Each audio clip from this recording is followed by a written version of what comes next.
నీ చంద్రబాబు నేను ఒకటి అడుగుతున్నా, ఇదిగో నీ మోసం. ఎన్నికల వేళ నువ్వు చెప్పినావు ఇది చేస్తాను అని. ఇదిగో నీ సూపర్ 6. దీనికి కావాల్సిన బడ్జెట్ ఇది 74,000 కోట్లు. నువ్వు చేసినది మోసం కాదా? నువ్వు చెప్పినది అబద్ధం కాదా? నీ మీద 420 కేసు పెట్టకూడదా? ఆర్గనైజ్డ్ క్రైమ్ ఇది కాదా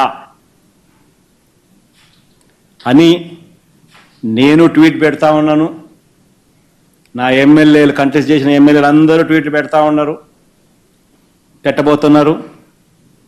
మా పార్టీకి సంబంధించిన అందరూ కూడా ట్వీట్ పెట్టి నీ మీద ఎందుకు 420 కేసు పెట్టకూడదు, నువ్వు చేసినది మోసం కాదా అని వైఎస్ఆర్సీపీకి సంబంధించిన ప్రతి కార్యకర్తకు పిలుపునిస్తా ఉన్నాను. ఈ రెండు కూడా ఇదే మాదిరిగానే పెడుతూ ట్వీట్ చేయండి. ఇన్స్టాగ్రాము, ఫేస్బుక్, వాట్సాప్, యూట్యూబ్ అన్నిట్లోనూ పెట్టండి. ఎంతమంది నేను అరెస్ట్ చేస్తాడో చూద్దాం. అరెస్ట్ చేయడానికి ఏదైనా ముందుకు వస్తే ఫస్ట్ నా దగ్గర నుంచి స్టార్ట్ చేయమని చెప్తున్నా. ఏమయ్యా నువ్వు చెప్పలేదా ఇవన్నీ? నీ మేనిఫెస్టోలో ఇవన్నీ లేవా? నీ బడ్జెట్ ఇది కాదా? నీ బడ్జెట్లో కేటాయింపులు, వీటికి సంబంధించిన కేటాయింపులు ఇవి ఉండాల్సింది కాదా? మరి ఎందుకు కేటాయింపులు చేయలేదు?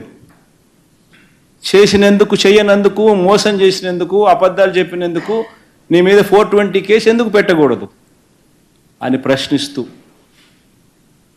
రాష్ట్ర వ్యాప్తంగా ప్రతి ఒక్కరిని కూడా ట్వీట్ చేయబోతున్నాం.